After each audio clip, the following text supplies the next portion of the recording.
Un décret de 2017 définit les convois exceptionnels comme prioritaires sur la route. Qu'en est-il, par exemple, lors d'une traversée de ville? Alors, lors d'une traversée de ville ou d'un carrefour ou d'un rond-point, faciliter le passage du convoi exceptionnel, aussi sur les voies d'insertion.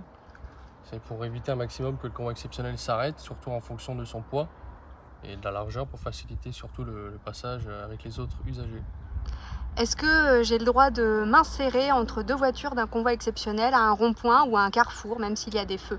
Non, c'est interdit, parce que lorsque la voiture pilote du convoi exceptionnel passe le carrefour, le camion du coup suit cette voiture et aucun véhicule doit s'insérer entre les deux justement, pour mesure de sécurité, et puis c'est totalement interdit. Est-ce que j'ai le droit de doubler un convoi exceptionnel? Doubler, on a le droit, oui.